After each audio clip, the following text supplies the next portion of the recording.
introduce our, as mentioned in our program, he is the Chief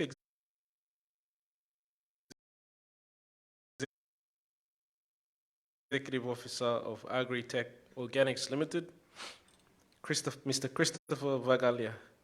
He is a financial accounting and IT professional. He graduated with a bachelor's in business and accounting from Divinewood University and manages his own consultancy called Agri-Tech Organics PNG Limited. He is well versed in the areas of financial accounting, audit, taxation, administration, payroll, human resources, and information technology.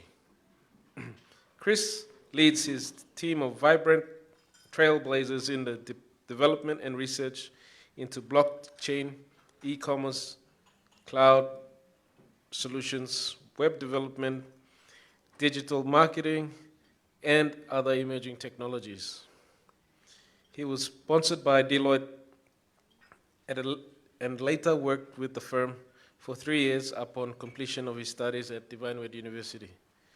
He later worked as a financial controller for Hekari Group of Companies in the Southern Highlands Mineral Resources Authority as a senior accountant and Nestle as management accountant before pursuing his passion in ICT.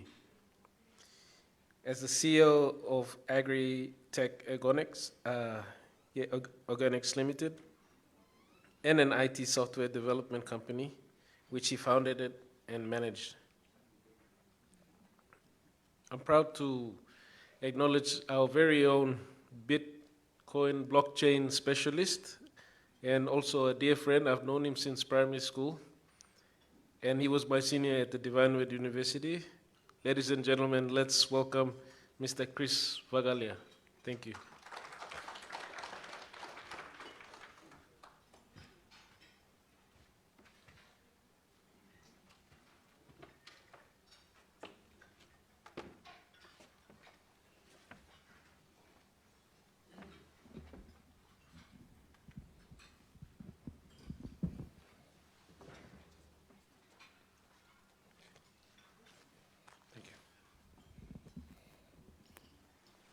Thank you, Stotic, for that introduction. It's a pleasure to be here in front of all of you today to discuss something I'm very passionate about, and that's innovation.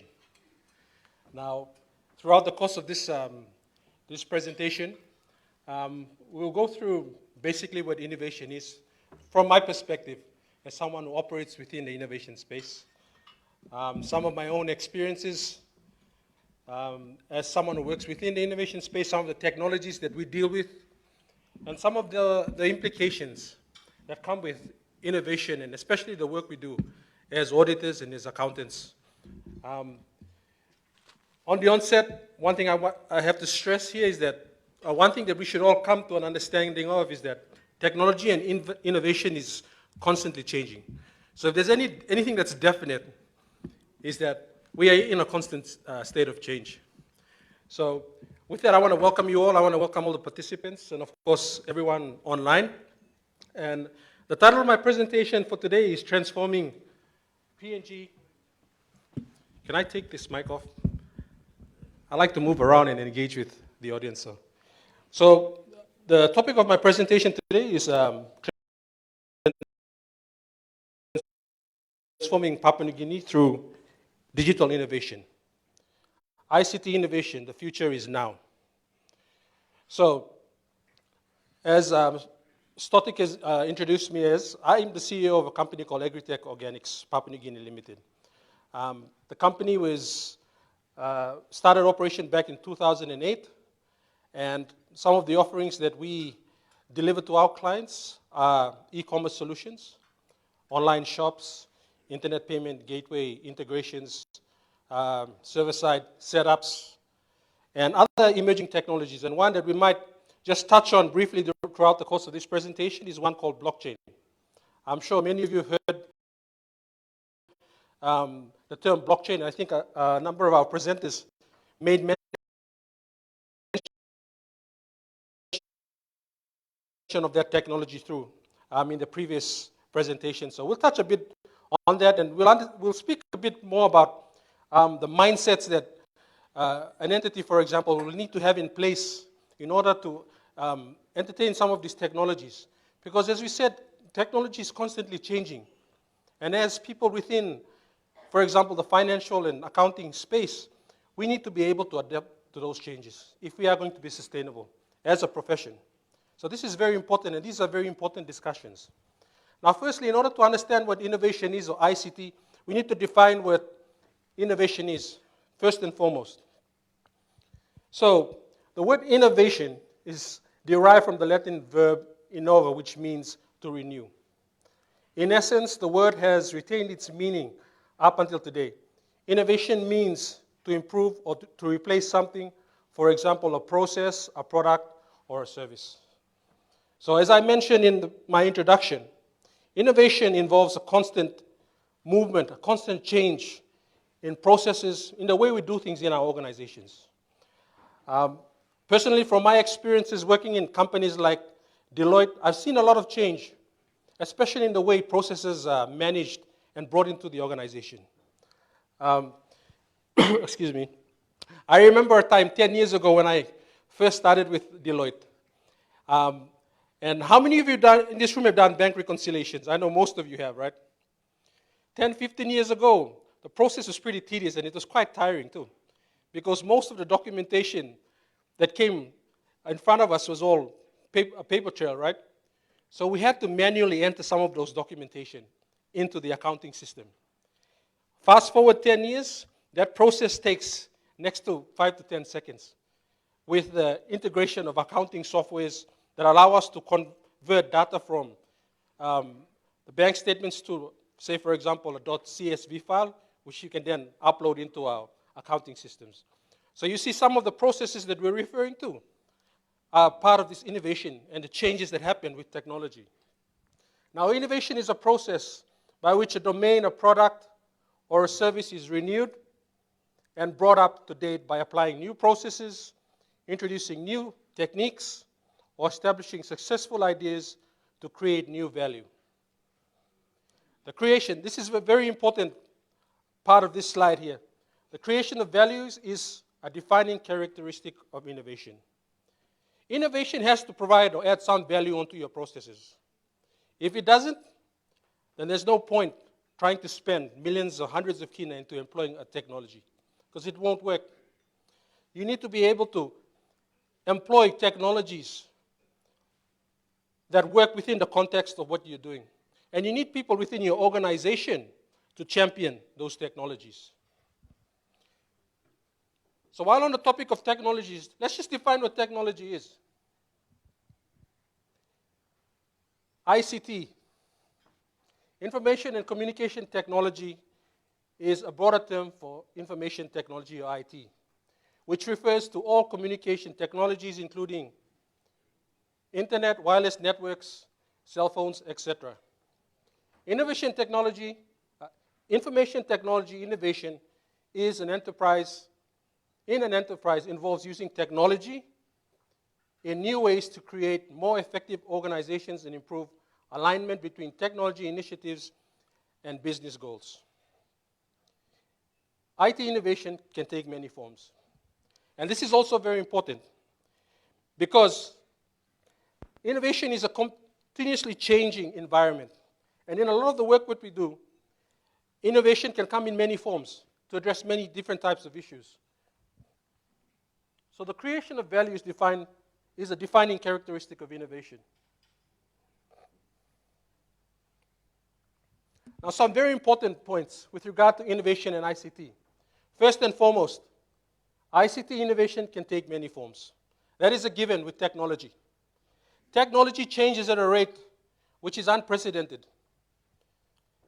10 years ago, that would have been 5, 6 years. In this day and age, technology changes pretty much every day. Technology is continuously changing. How do we adapt to that as a profession? How do we employ some of these techniques? How do we integrate some of those changing the dynamics into the way we do things as an organization? And a lot of what we talk about with regard to innovation has to start from the head of an organization. It has to be inbuilt as a culture. I remember when I started working with Deloitte some 10 years ago, the first thing we learned during our introduction were certain signals. How many of you here have worked with Deloitte? Can I have a show of hands? Anyone? Oh, none of you. Wow, that's interesting. Yeah, so Deloitte was quite good at this. When we started work with Deloitte 10 years ago, the first thing we learned was certain signals, and they form part of the organization's culture. They talk about culture.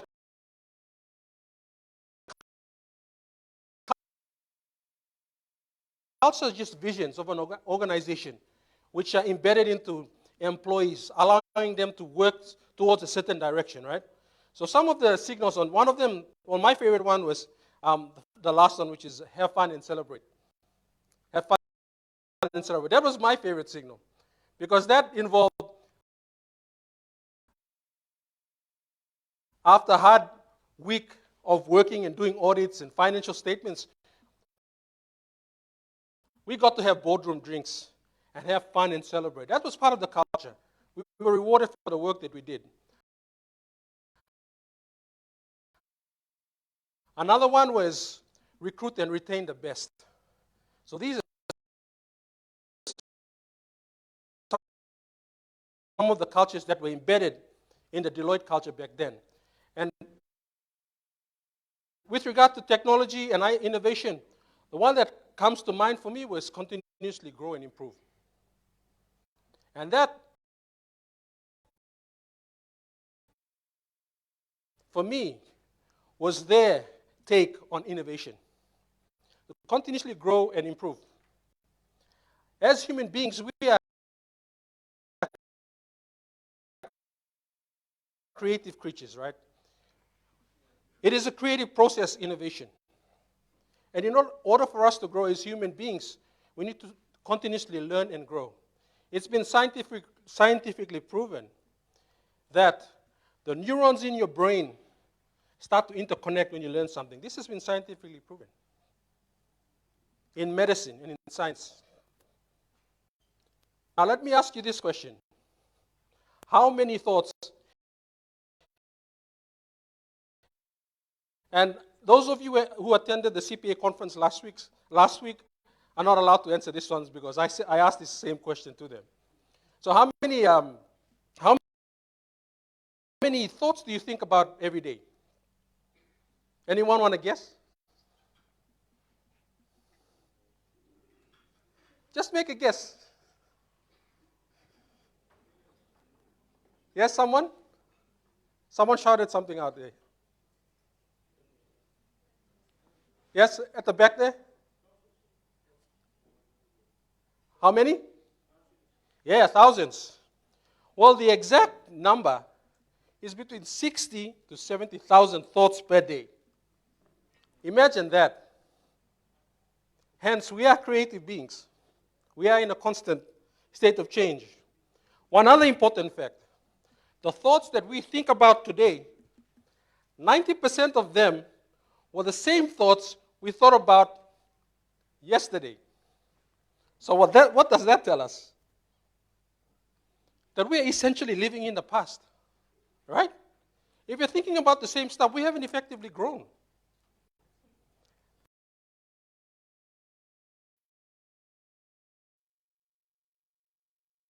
When I learned that, that was scary for me. Because I'm almost reaching, a point in my life where, time to retire and do all this stuff. So half of my life I've been living in a constant past. I've been living the past all this time. So innovation comes part and parcel with integral human development. Some CEOs and other ICT professionals are finding that they spend a lot more time developing innovative solutions. It is a cost benefit, first and foremost. It improves productivity. And you'll find that a lot of the softwares that you use And I know I use quite a few software. Half my days are spent on the cloud. And softwares and IT solutions are part and parcel of my day-to-day process. I wake up in the morning. What do you do when you wake up in the morning? What's the first thing? What's your first instinct? You can say it. There's no need to be embarrassed. I'm sure all of us here do it, apart from using the toilets, of course.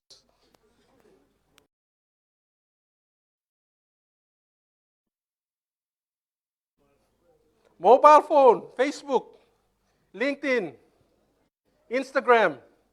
What else? There's so many of them, right? Yeah. So our lives are part and parcel of this digital age, whether we like it or not. Our children are growing up in a society where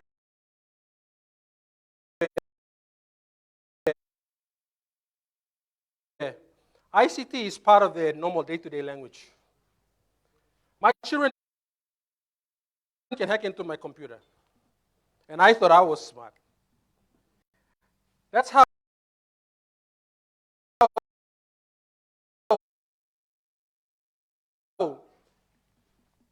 ICT has impacted the lives of, firstly, ourselves as professionals, and of course the generations that are yet to come.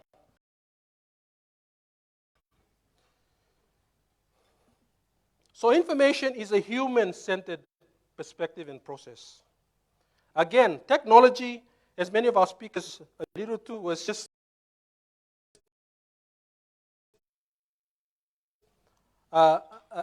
enablers.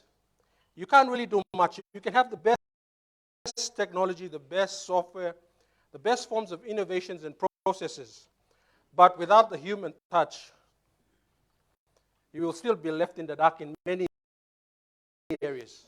Because that's one thing that information and technology can never replace. And that is the human being. And that's why focus needs to be put into these areas. Innovation and the development of people who will champion these technologies. These are very important for every organization. You go to a country like the USA, and I was fortunate enough to go to Silicon Valley. I was there for a presentation. We were invited to speak at Stanford University. Now, for me, that was more or less a dream, because I've been in this space for some time. But it was a real eye-opener to see the level of innovation there. Simple things, from waking up in the morning, the television goes on at a certain time.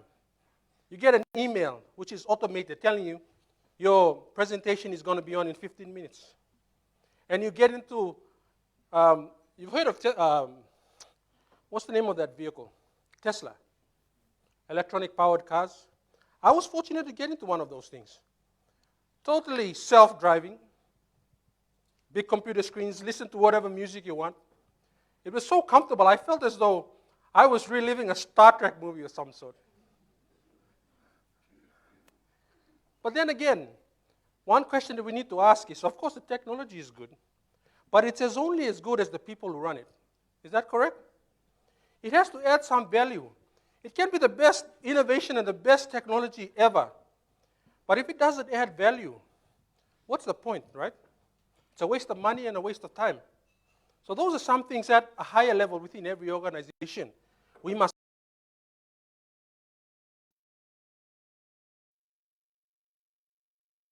always focus on. Innovation can be intangible as opposed to technology, which is tangible. You can even apply innovation process to everyday life. Now, innovation, as I said, comes in many forms. It doesn't necessarily have to be technology. It could be the way you put your socks on in the morning, or the way you wear your clothes, or the way you drive your car, for example, or the way you set up your desktop computer. Innovation comes in many forms. Technology can be used to implement innovation, but the technology itself that does not produce innovation. Now, that's the fundamental of information technology and innovation. The bottom line is the technologies are enablers, but they can't do things on their own. They need a human intervention. An example would be a technology, for example, for accounting. How does that originate? How does the software originate? Anyone? How does that start? Does anyone have any experience in computer programming? It starts off as an idea, right? Right? Every good software, every product starts off with an idea. Okay, and then there's a planning phase. There's a planning phase, a team comes together, they work together on the project, and then they develop a product. Right? So, depending on how this team comes together, there are various competencies. For example, if you're dealing with an accounting software, are you going to get a mining engineer in there to do something? Would that be appropriate? No. Would you get a financial, a CPA, to be part of the discussions? Yes, that would make sense. You definitely have to employ an auditor for sure to help with the development with an accounting software. Most certainly. Because it's relevant to the technology. And we'll find that a lot of initiatives, especially in a country like Papua New Guinea, they fall flat on their faces because of two things. There is no support from the management level, on the higher levels. And secondly, the technology is not applicable within the PNG context. We have to be very contextual about how we employ technology. Now, a good example would be a technology like blockchain. Blockchain is a distributed ledger technology which allows the transfer of assets or financial data from one person to another. It's the most secure form of data transfer. Now, we can use that for audit. And the reason why I say that is because a lot of the softwares related to blockchain are applicable within the audit circles because it allows us to transfer data in an environment of trust. There's one of its major characteristics is the encryption that comes with the data that's transferred, and of course the immutability. And like any good distributed ledger technology, it is on a public ledger. And we're all familiar with ledgers here, right? So this is the most secure way. And personally, I feel that the technology in the next couple of years, once it matures, will play a significant role in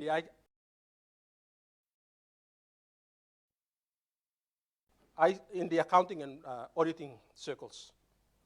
That's the way I see it. But there's also a component to blockchain technology that involves things like digital money.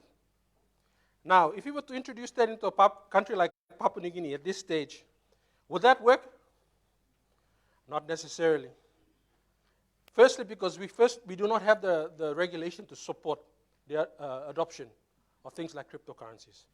I know for a fact that the Bank of Papua New Guinea has no legislation. They are working on legislation at this current point in time, but there's nothing certain yet with regard to the adoption of cryptocurrencies in the country. Blockchain on its own, maybe, but as I said, the adoption of innovation within any organization or country depends on the context with which it is applied.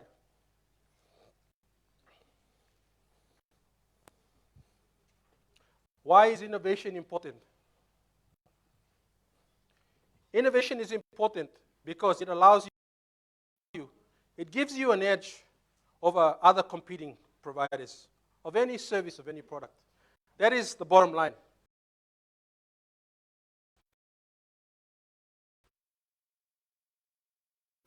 Price leadership, for example, must secure their long-term competitiveness by developing innovative, highly efficient processes.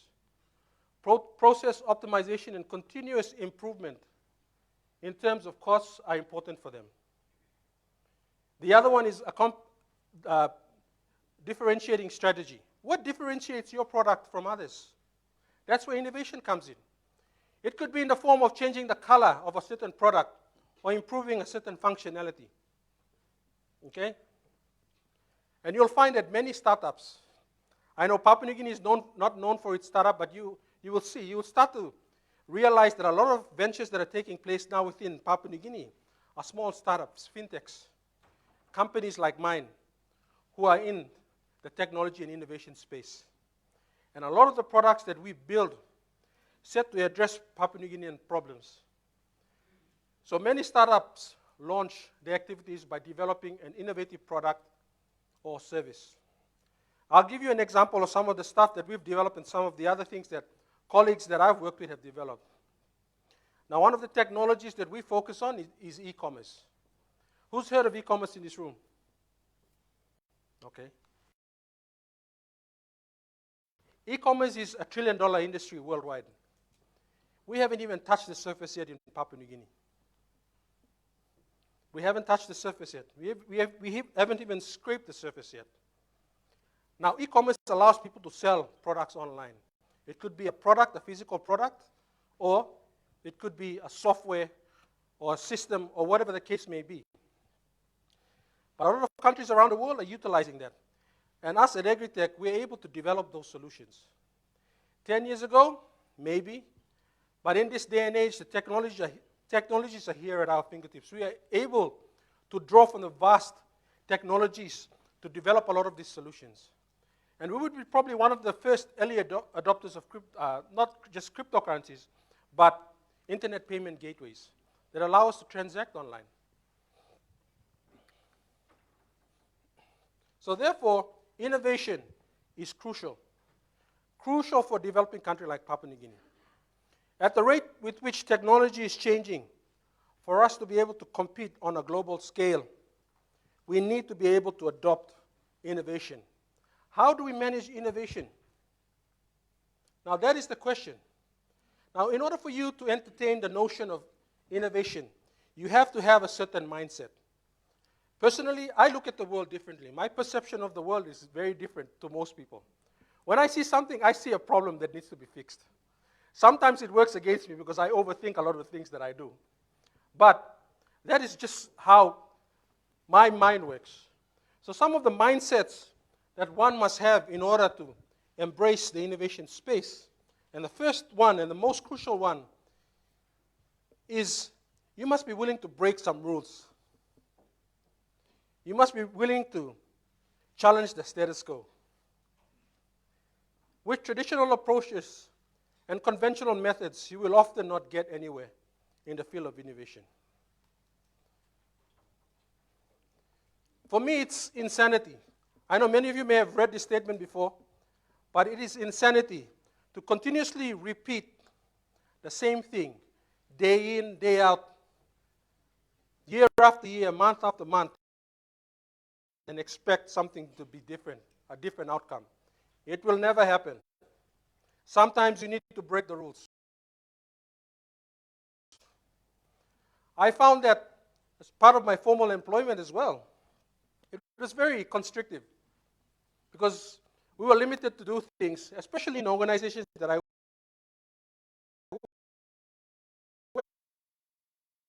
worked by the book, by conventional means. There was really no room to grow. So one of the most important things that needs to take place, especially in any organization, is that the higher levels need to open up. They need to be able to foster some of the innovations that take place. They need to be able to develop their staff. They need to build champions in order for them to participate in this global space. That is very important.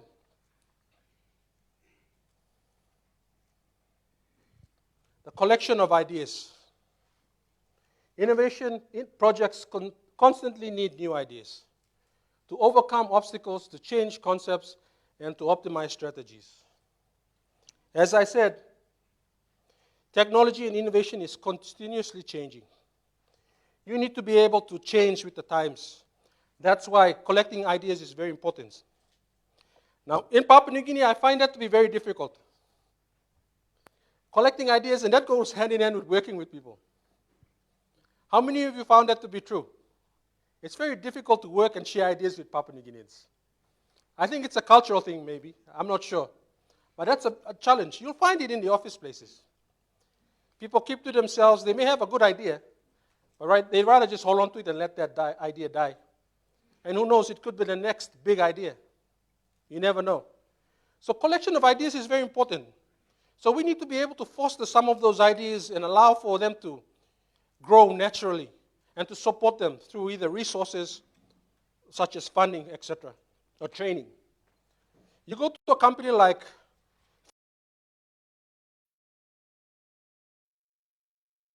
Facebook.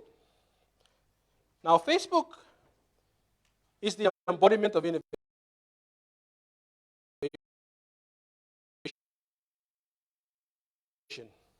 The companies in the likes of Facebook, Google, any other companies? Does anyone know any other company?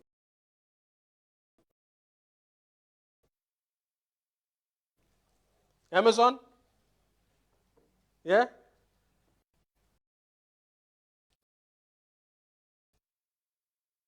Those are big companies.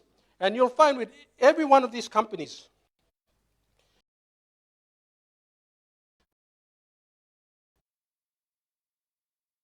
the most heavily invested department, guess what it is? Innovation. They have innovation hubs which they spend billions of dollars on. That's why they're able to maintain their position in the market as being the leading social media networks. They've taken over WhatsApp, and I think Instagram as well. That's the extent. So innovation comes with a price, but many measure innovation in terms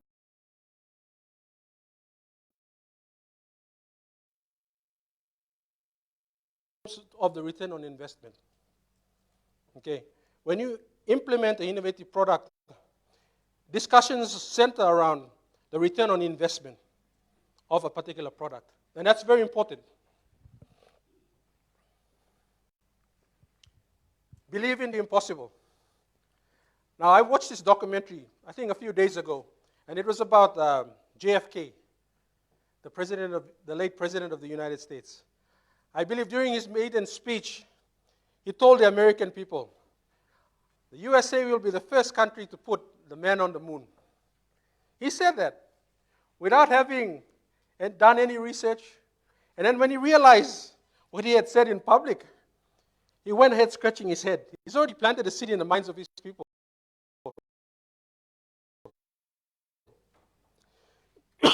So he speaks to his lead scientists and he asks them, are we really able to put the man on the moon? He starts second guessing himself. This is the response from his lead scientists. Well, Mr. President, we don't have the money right now. We don't have the technology. But if we have the will to do it, by all means, let's put the man on the moon. So that's the approach. That's believing in the impossible.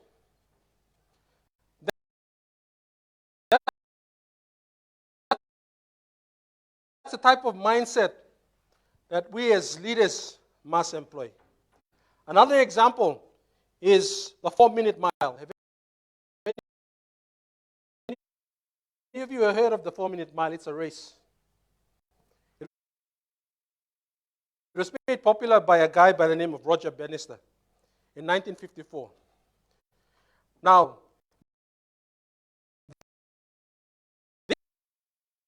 this race, no one could run this race under 4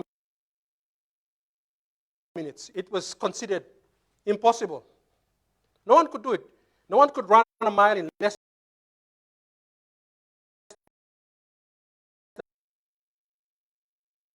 than 4 minutes. And then in 1954, along came this 25-year-old by the name of Roger Bannister. And he smashed the record.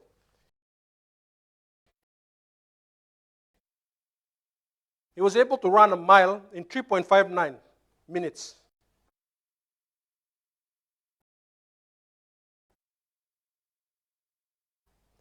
And since then, 1,400 athletes were able to do the same thing. They saw one person do it, and the rest of them went ahead and did it. So you see, believing in the impossible can create a following, can create a situation where everyone else is able to benefit from your vision of the future.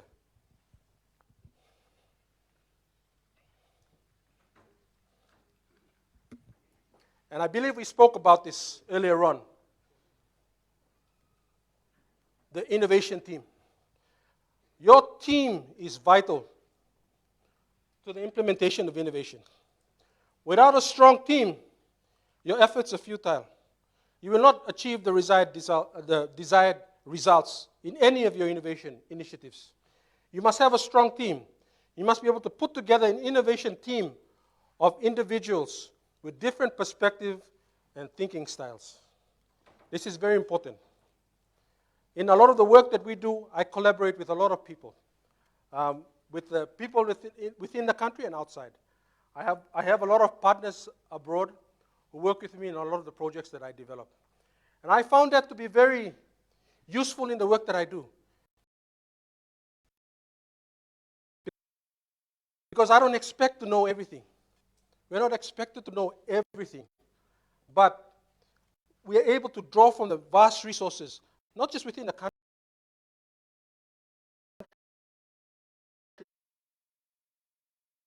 but from abroad, to implement innovative solutions. I remember when I was working at World Vision, they were developing a monitoring and evaluation system. And that time we didn't have the technology, so we partnered with a crew in Australia. And they were able to bring on board the technologies that allowed us to go out into the rural areas and capture data about our people. And we weren't able to do that on our own. Of course, we had a team on the ground.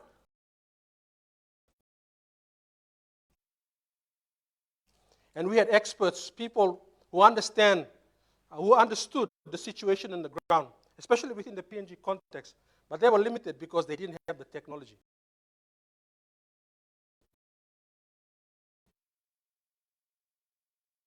They didn't have the know-how. So we were able to put a team together and allow for that process to take place, and now they're using that software. So that's just one example. Okay, innovation can come in many forms, as I said. It could be process improvement and organizational innovation. The improvement of processes through continuous improvement and the development of new solutions. This is also very important. And a lot of these developments, especially with regard to the organizational structure, are very incremental. They're small steps towards an overall vision. Okay. At that juncture, I just want to make sure,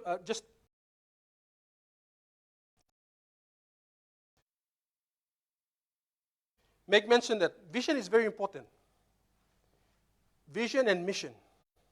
Those are the things that drive the direction of any company. Okay? And a lot of these initiatives are driven by that vision.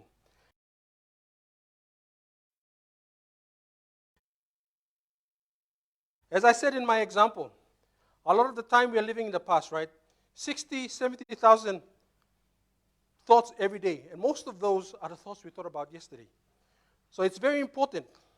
And you'll find that in the title of my presentation, the future is now. That is very important. We have to be future thinking. If you're going to step away from living in the past and doing things the conventional ways, we have to have a view of the future. We must know. That is why it's very important for a company to have a vision and a mission. And that forms part of the first point. The second point, product development. And this is a really exciting thing for me because we do a lot of product development.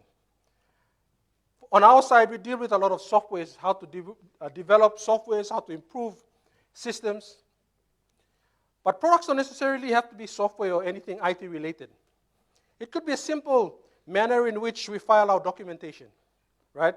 It could be the way we set up our office to make it more economical, to move things around. It could even be the furniture that we sit on, more ergonomically, better for the way we sit and for our health, for example. So it comes in many shapes and forms. Now services, for example, that's another form of innovation in itself, the creation and introduction of new services for customers and partners. In the accounting circles or in the accounting field, one of the biggest forms of service innovation is the way we provide our accounting services. The softwares that we use, the methods we use in auditing financial statements. Are we doing them the old-fashioned way, manually, or are we employing technologies such as artificial intelligence, machine learning?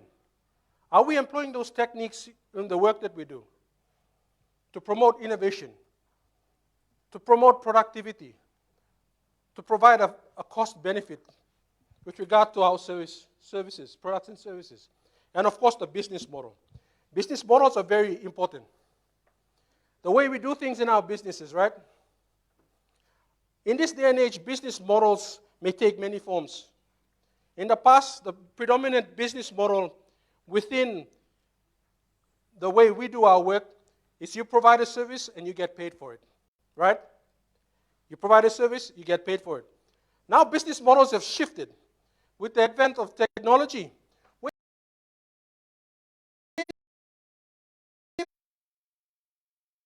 able to conduct the same things online. We're able to sell services, goods and products online. You can have subscribers. That's a business model in itself. You could generate subscription income, like what you do for events like this. People subscribe as members, and then they're privy to attend conferences like this. So that also forms part and parcel of innovation.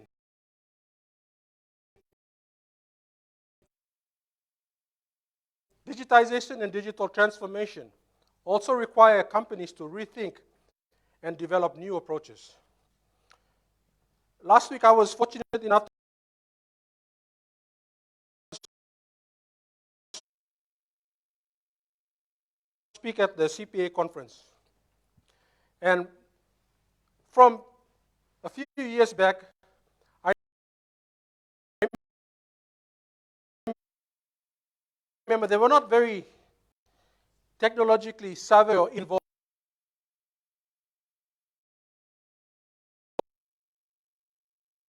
But I was quite pleased to see that their setup was something similar to what they have here. Everything is going live virtual. They've also employed a mobile app that allows them to answer questions online, timetable different meeting groups, etc., and etc. So that was very exciting for me to see. I've never seen that in the past, and I was quite pleased to see them taking the lead. And I was fortunate enough to go meet with them again yesterday to discuss some of the opportunities that we all may benefit from within this space.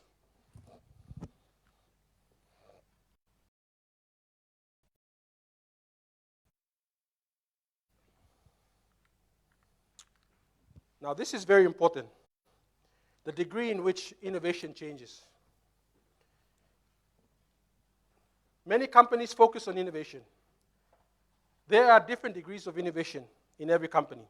They could be very minute, meaning very small, or they could be disruptive, meaning it turns the conventional ways of doing things upside down. An example of this, again, would be a technology called blockchain, of course, digital money. An example of this incremental change, and I'll use blockchain as an example because I deal with a lot of blockchain technology.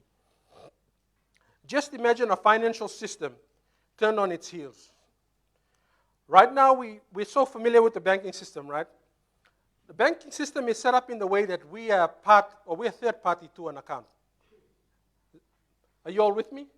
So the bank has a platform, and we all subscribe to that platform in order to transfer money from one person to another, right? Now, with a technology such as blockchain, for example, it cuts out the middleman. So individuals are transferring value from one person to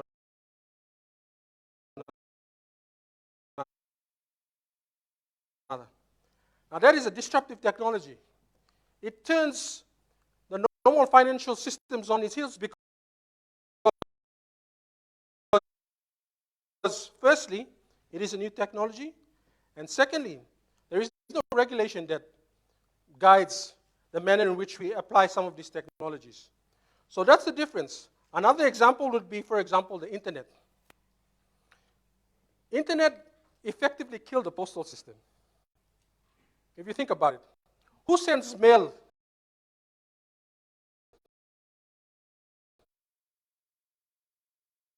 nowadays? No one sends emails, right? What happened to all the postal services?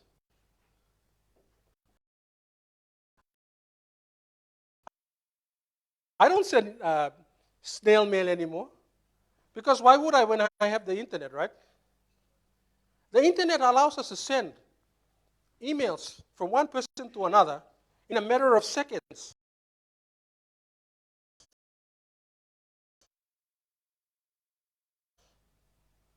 That's a disruptive technology. And look what it's done to our post offices.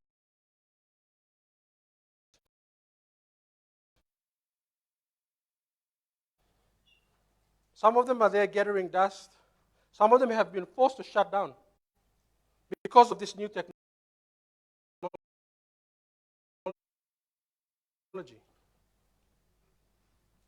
So those are some of the examples. So innovation can come in many forms and to certain degrees, many degrees.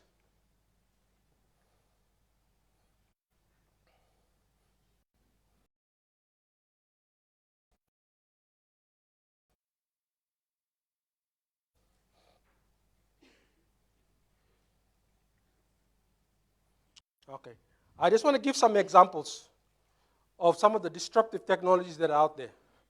So at least you have an idea.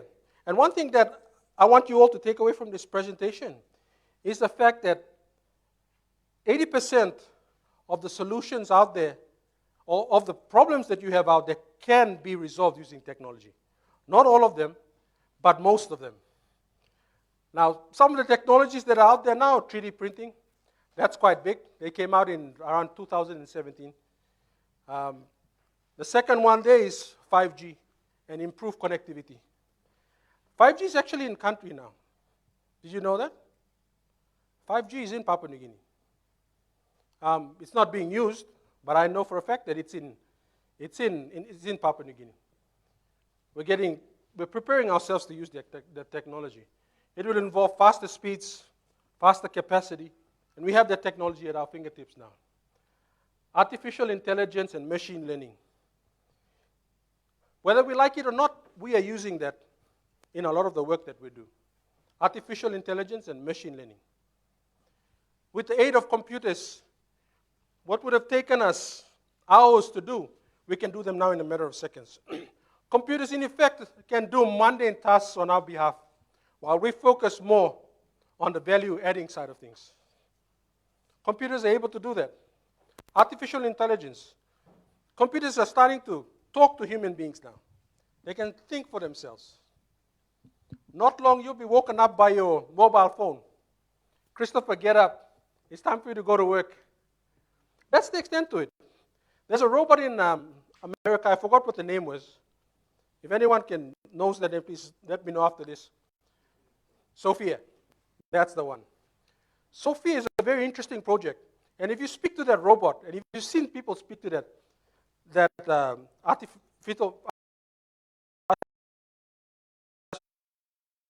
artificial intelligence, it's quite spooky. It's quite spooky because some of the mannerisms of that robot behave just like a human being would. You ask them a very sensitive question, the mannerisms will change. For example, they'll look away from you to mimic some of the human emotions that we display when we actually are put in those type of situations. That's how artificial intelligence is. They're able to talk to you one-on-one as if you're talking to another human being. And it's scary. It makes you wonder, right? If they're able to think for themselves, what next?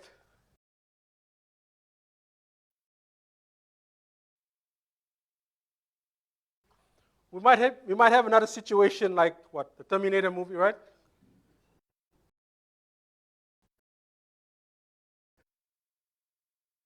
Terminator. You know, a lot of the movies we see,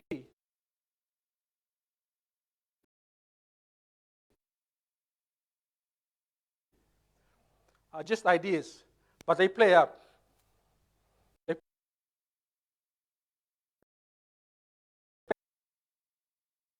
play out. These things we talk about artificial intelligence. That's just Terminator, right? We were seeing these things 10 years ago. And that's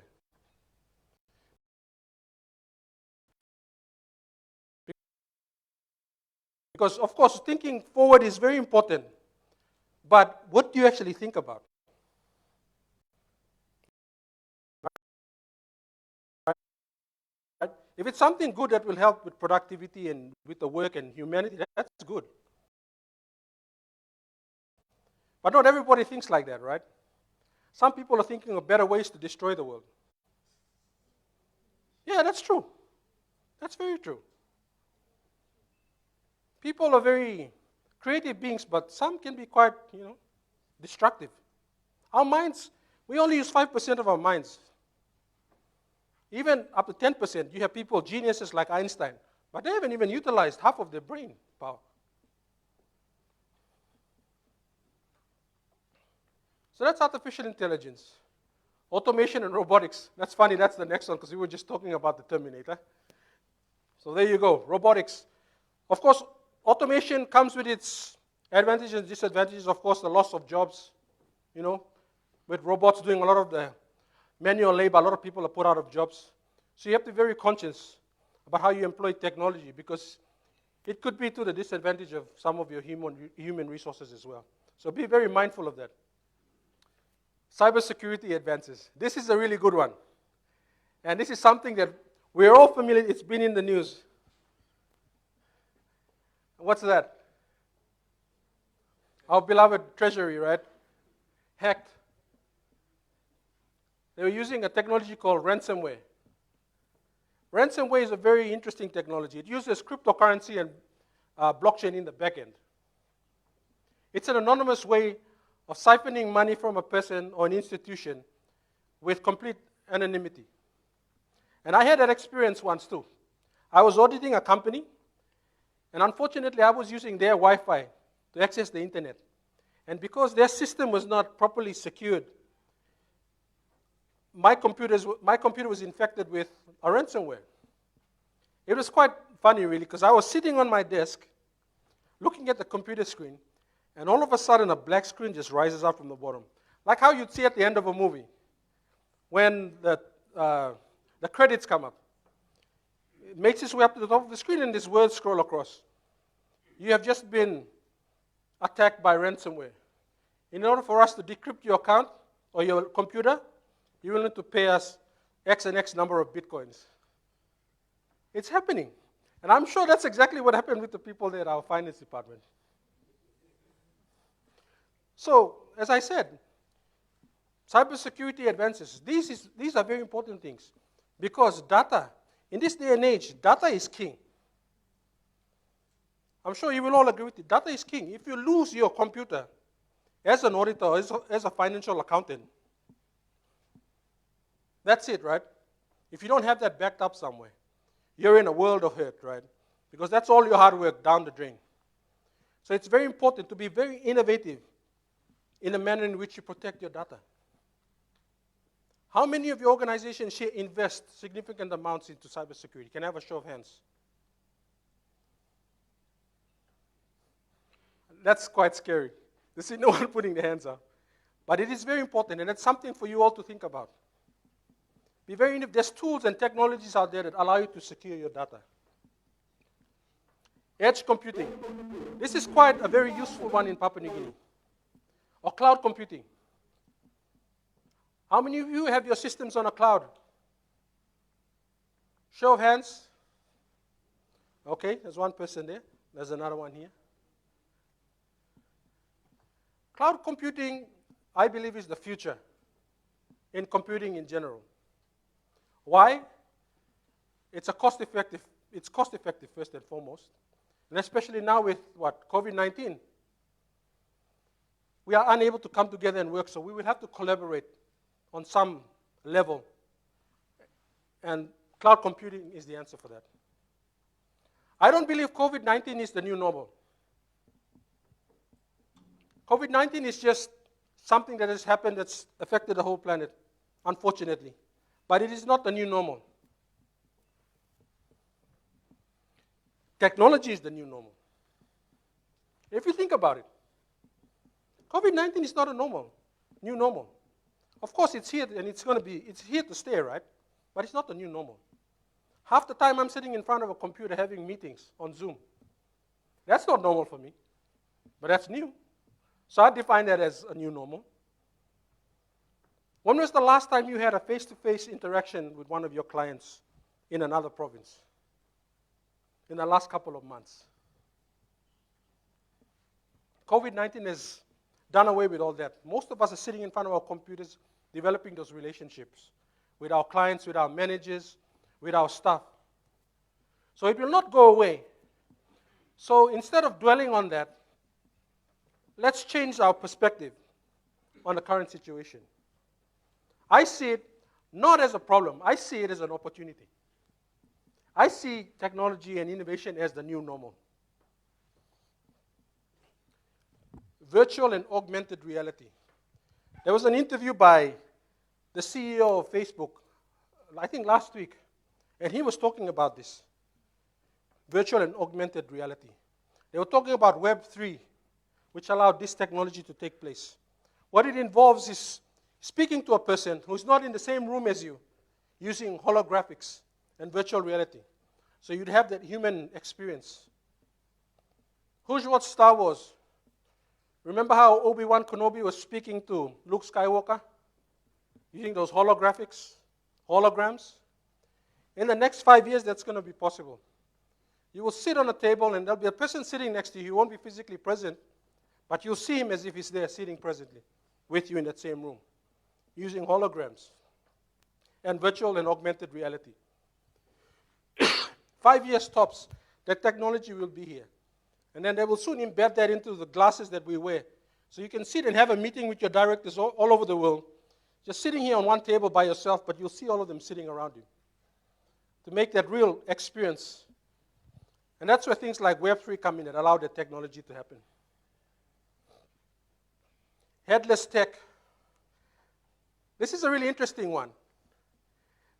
Headless Tech, just imagine waking up in the morning and ordering your breakfast. Say, computer, I want a pizza. I want some twisties. And the computer just does the whole thing for you. Or lights, please. Turn the temperature down. Open the door. That's the headless technology we're talking about. Most of it is voice activated.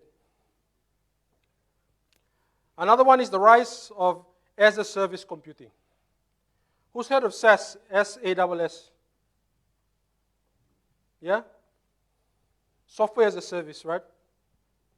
And then you've got things like, I don't know, PaaS, which is what? Platform as a service. And you've got IaaS. I forgot what that one was. Infrastructure as a service. So this is happening a lot. And that's also related, especially IaaS, is related to cloud computing. You're able to run your own Office network on a cloud now. You're able to do that. Services like Microsoft allow you to do that. Who uses Office 360 here? There you go. That's an example of service, a software as a service. You don't necessarily own it, but you use it. And that's all cloud-based now. What does that mean for organizations? In the past, how offices were set up is you'd have a server room, right? And then it connects everybody in an office, whether in an office in Port Moresby or in another part of the province. What does that do now that you've introduced cloud computing? You don't need servers anymore because everything is done in the cloud. And essentially what that does, it reduces your costs. You don't have to pay. Servers are quite expensive. A good server will set you back, what, 10,000? Any IT people in the room? How much does a server cost? You're looking at between 10 to 20,000 for a decent server. Cloud computing, you just pay annual subscription of what, 1,000, 2,000, and you're off. Your security is guaranteed. Productivity is guaranteed. The only drawback in a country like Papua New Guinea is what? Internet connectivity, yeah. That's one major issue. And one thing that I think a lot of our businesses also need to be made aware of, especially when delving into the cloud, is things like national security. I don't know if you've thought about that in employing some of these technologies, but cloud technologies has an element of security also attached with it. Because currently, most of the cloud services that are provided right now are maintained in other parts of the world. So you could be saving your financial data in a service in America. Okay. So what that means is that should the Americans decide to hack into our systems, they could do that. And we have no control over what they're doing overseas.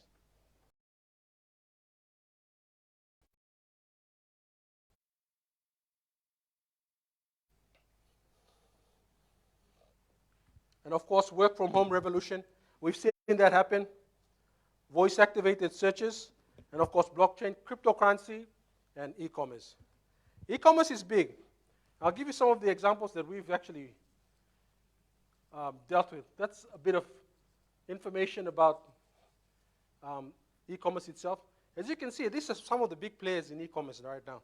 You've got Amazon, eBay, Alibaba. These are the biggest shops. These are some of the countries that have invested billions into innovation. So you can see the return on investment is actually paying off. This is evidence of the fact that the technology does actually bring about some benefits. It's how we utilize them. Again, these are some other examples. Now, in the work that we do, we focus on a lot of e-commerce platforms. These are some of the main ones. I'm sure most of you have seen them. We've got Shopify, WooCommerce. That forms part of a CMS called WordPress, which we do a lot of our e-commerce development on. Of course, Magento is another online shop, and Squarespace.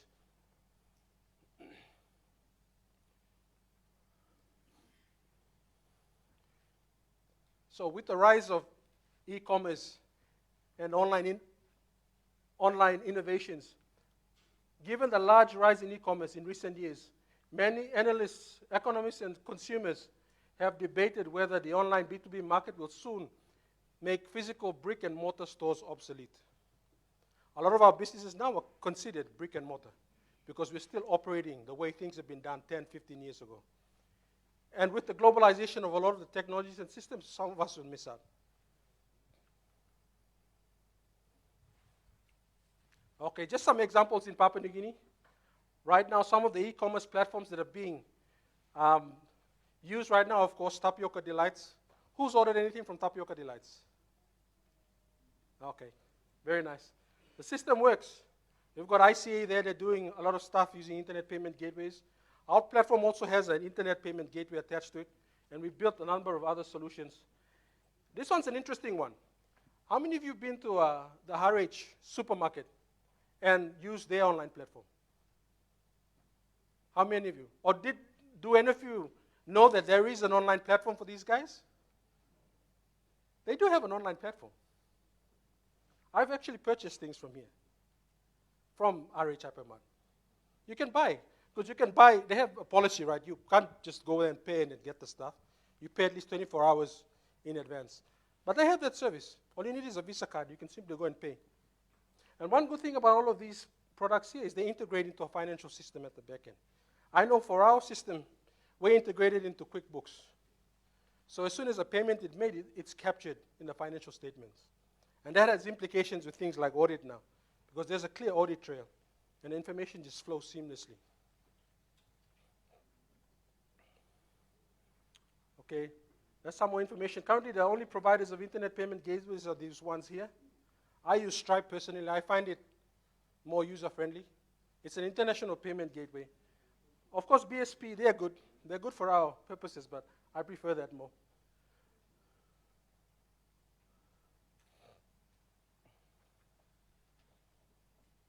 Okay, what does that mean for us? Now, I'm finalizing my presentation now. So, with e-commerce as an example, what does that mean for us as businesses, as accountants, as auditors? Well, first of all, it allows us to be more accountable with a lot of the works that we do. There's no more manual labor involved and manual intervention that allows or increases the room for human error. Everything is done electronically. Everything is also automated. Data is now accessible by a wider group of people who can now collaborate and make use of that data. It's also cost effective. An example would be the service being run on the cloud. It's now more secure. And of course, the integration capabilities are far more wider. And I say this because a lot of these systems that I've talked about have integrations into QuickBooks and Xero. Most internet payment solutions and e-commerce are linked to Xero and QuickBooks. And finally, these are some of the examples of the platforms we've built. We've built a crowd fund that allows people to donate money online to certain causes. We have a shop there for the Fashion and Design Week for some of our designers, allowing them to showcase and buy and trade their garments online. We also have a web hosting company. This was just launched last week. So you can actually create your own websites using a platform that we own in country, similar to GoDaddy and HostGator. So we've also developed something like that for our purposes here in Papua New Guinea. Of course, the LaSallian alumni. We also have a HR component of what we do. And finally, another one of our recent clients is the Port Moresby Chamber of Commerce.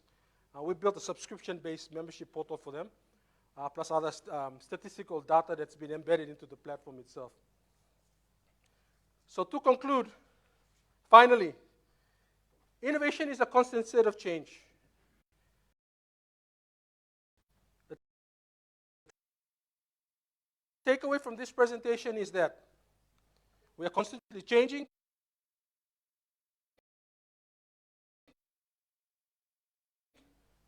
And the rate of change is becoming more rapid as we move into the future. So it's imperative that every organization begin to develop an appreciation for a lot of these technologies and the innovation that comes with it. Now, in order for us to grow, not just as businesses, but as a country, we need to firstly be able to invest in a lot of these initiatives and innovations, but more importantly, we need to focus on the human beings that drive them. Okay? So that is what I leave with you. And that brings me to the end of my presentation. Thank you very much. If you have any questions, please feel free to ask them.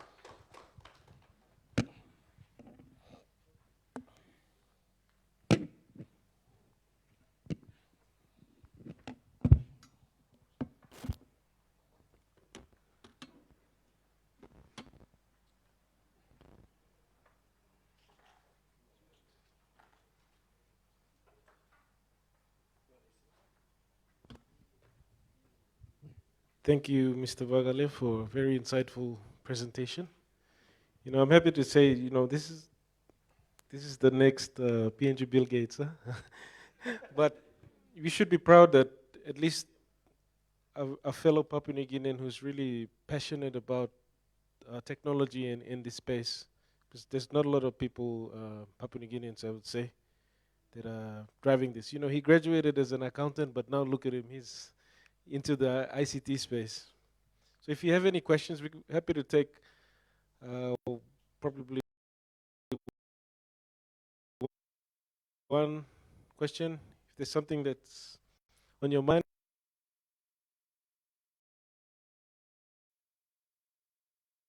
I've got a question at the back.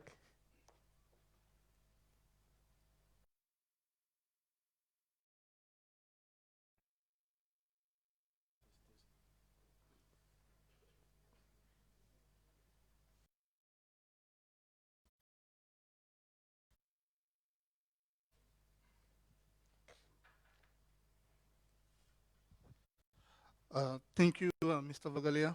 Robert here from NJSS. I watched your presentation via Zoom last week at the CPA conference. I was going to ask this question if I was there in person, but I wasn't there.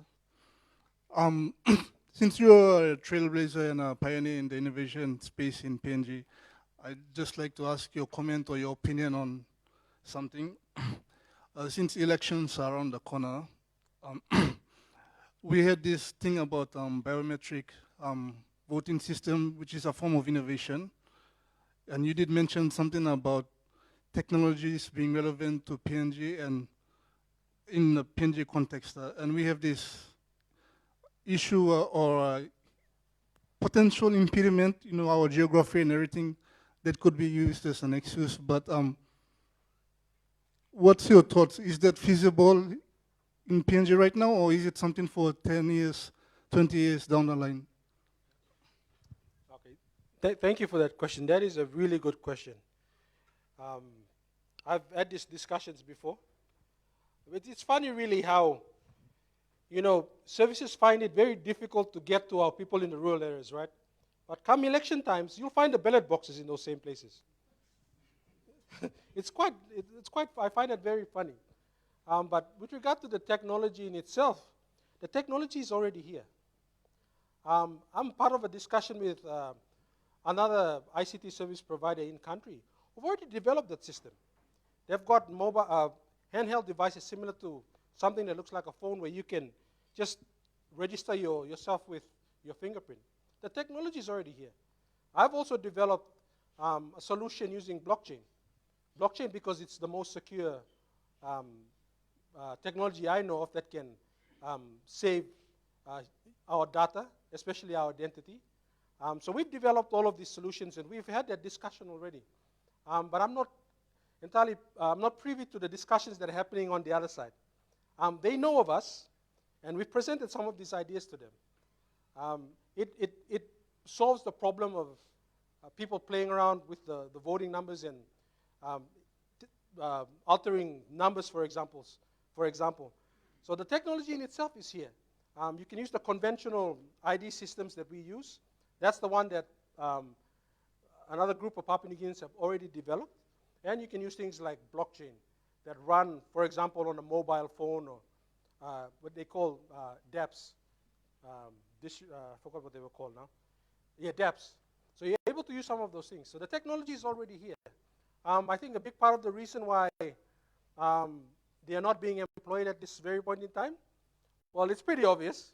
I don't want to go down that road, but of course, there's also a learning curve that comes, especially with our people in the rural. It's just applying some of the technology. You come with a mobile phone, and immediately everybody jumps and up and down, and say, "Oh, 666 is here."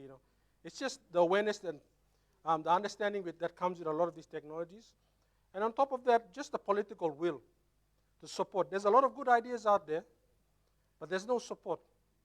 There's really no support whatsoever. So I'm really glad that the outcome of the recent Department of ICT workshop that was held, I think, a week and a half ago, they've already proposed the introduction of an innovation hub, which allows people like myself and other developers to come on board and start developing these type of solutions. Now, with that said, now a lot of our developers can actually come out and start developing solutions like an ID system of sorts to manage voting. That's relatively easy to do.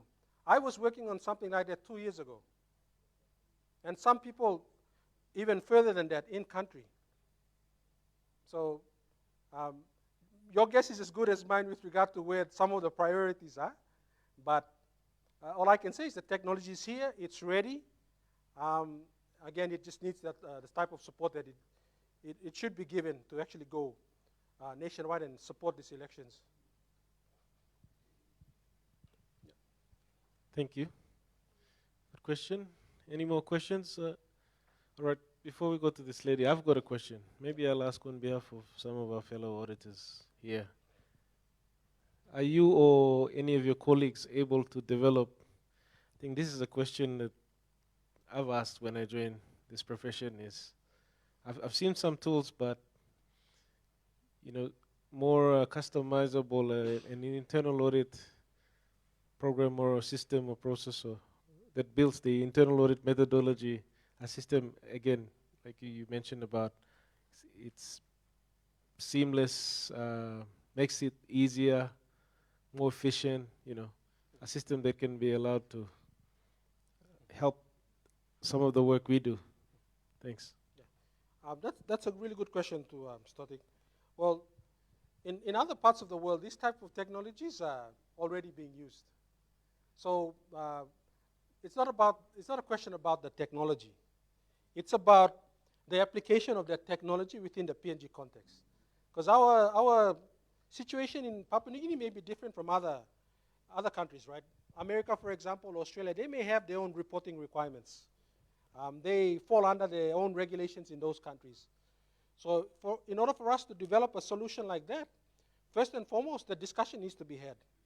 What are the types of functionalities that we want to achieve with the development of this type of software? What are we trying to achieve? And then what is the workflow like? So how are you going to capture the information? Are you going to just upload a Excel document or paperwork, and then it will automatically capture the data using machine learning or some artificial intelligence tool or data mining of some sort? So the question there, it's not necessarily about the technology itself. The technology is here. It's easy for a developer to just simply follow your design and your requirements and build something. But then again, if you're going to build something and invest money, what else can you achieve from the development of that thing? What other value does that technology have? I know for a fact that with QuickBooks, there is a auditing tool built into it already. How many of you have used QuickBooks? Okay. I'm sure most of you have, but you're just shy to put your hands up. But yeah, QuickBooks has an audit tool that comes with it that you can actually follow the paper trail or the trail of transactions.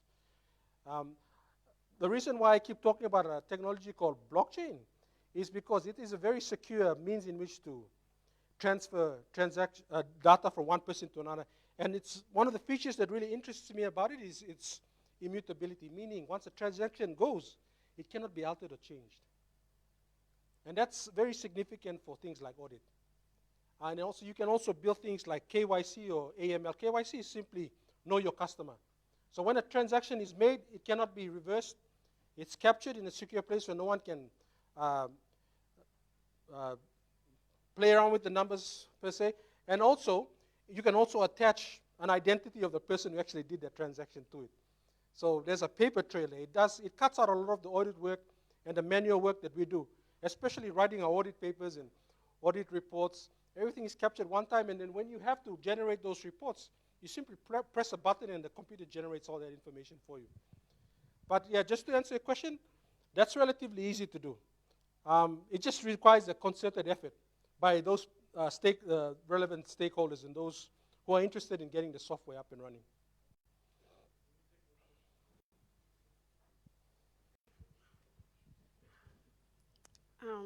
I have a question here.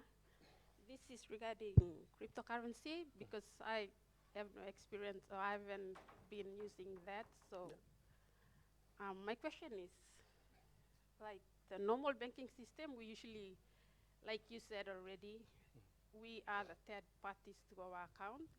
So like if anything goes wrong, then we can go to the bank and they help us sort things out. And with cryptocurrency, it's like you directly dealing with whoever that you want to deal with. Yeah. And if anything goes wrong, you said also that currently there's no regulation. Yeah. So how do we get help, or how are we being protected? And what are the disadvantages to this? Because I wouldn't know because I haven't used it. That is a very good question, and a lot of people ask me this question. Now, first thing that we have to understand is cryptocurrency in Papua New Guinea is largely unregulated. There's no rules determining the use of cryptocurrency in Papua New Guinea. Now, let me just explain to you what it is first, so at least you have an idea of what cryptocurrency is. Cryptocurrency is a digital money.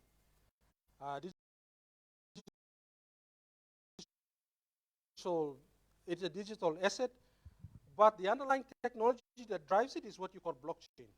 So some people confuse the two.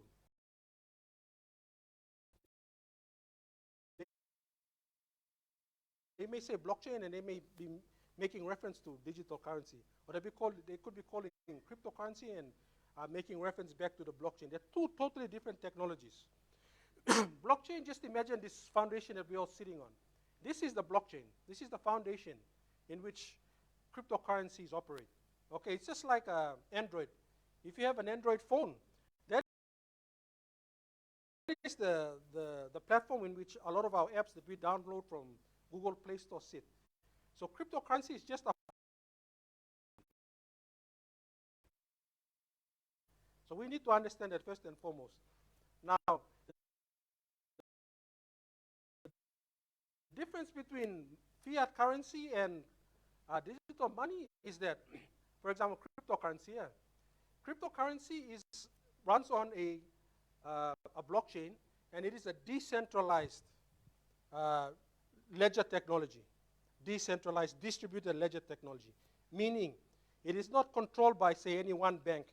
Okay, nobody owns it. It's decentralized. The banks, financial institutions that currently operate, they are more or less centralized. So if they happen to be infected with some kind of a virus tomorrow, our whole financial system is gone. Whereas things like cryptocurrency and blockchain, they run on their own blockchain, and they're decentralized, meaning if one node goes down, the rest will rise up and take its place. So that's how it works. Now, the reason why I delved into this area, the cryptocurrency space, is to address the issue of financial inclusion. That is the main reason why I started venturing into this space, because firstly, 90% of our people in the rural areas are largely unbanked, right? They don't have access to the banking system, and 90% of them do not meet the requirements to even open a bank account. But with things like cryptocurrency, they're still able to transact and to be part of the financial system, even without owning a bank account. The technology allows them to store their value in their mobile phone, in what you would call a wallet. And now the technology has advanced to a stage where you can actually save your crypto on this wallet and have a Visa card linked to it. I have a Visa card linked to my wallet. So whatever money I receive, especially with Bitcoin, I can go to any of the banks now and just withdraw like I would do with my other cards that is linked to a bank. So with regard to the dangers of using cryptocurrency, firstly, it's unregulated. Another part of it, another danger with dealing with cryptocurrency is the fact that it is, the transactions are anonymous. You're on a public ledger, but your name is not there. My name, Christopher Vagalia, will not be written there. It's just a string of numbers and letters which represent your public identity. And because you own that bank account or that wallet, if you, for example, lose your credentials, then that's it. It's your responsibility. The data is lost. The money you have in there, it's going to sit there forever and ever, and you can't access it. With the conventional banking system, if you lose your password or you log in 3 times and you're locked up, you can easily just walk to the bank and tell them, okay, I've locked myself out. Can you give me some new credentials? And they'll facilitate it. With cryptocurrency, you don't have that option. Once you lose your credentials, that's it. But on the flip side, anyone who doesn't have a bank account can now participate in the banking system. It's the most safe and secure way to transfer money. I've tried out other technologies. It's the most secure. It's very difficult to hack into a blockchain. It's very difficult. Because what happens is, this is how a blockchain works. The first transaction of a blockchain may start there.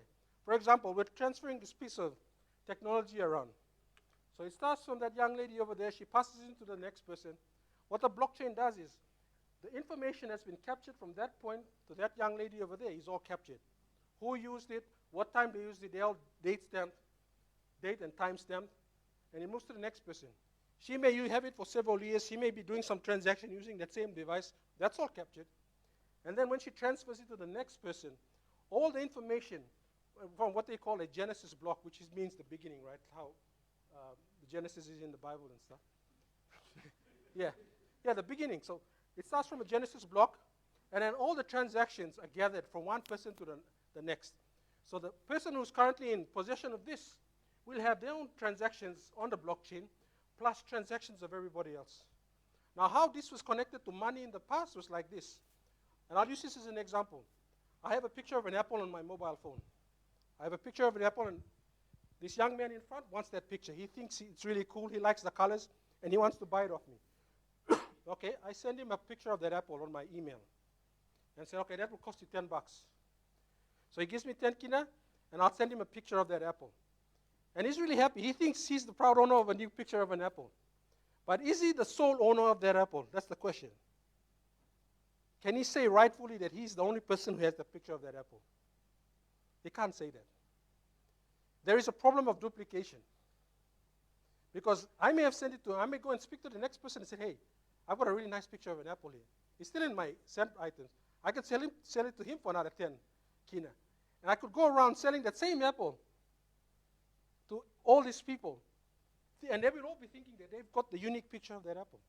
But what the blockchain technology allows me to do is when I send him a picture of that apple, all the information about that apple, from when it was first created, all the previous transaction is transferred from my wallet to his wallet. That's how the technology works. And that answers the question of duplication. The problem was duplication. And that's why they've used this technology with money now. That's where cryptocurrencies were born. Because it allows us to transfer that value from me to the next person without worrying about the duplication. It's gone. So there's no two versions of that money floating around. It's gone to one person, he holds that, he transfers it with all its history from his end to the next person. Yeah. So does that answer your question? No. Thank you. I think that's a lot of information you shared. Chris is passionate about this blockchain, the technology that he uses for developing some of his clients' applications. Let us give him a round of applause.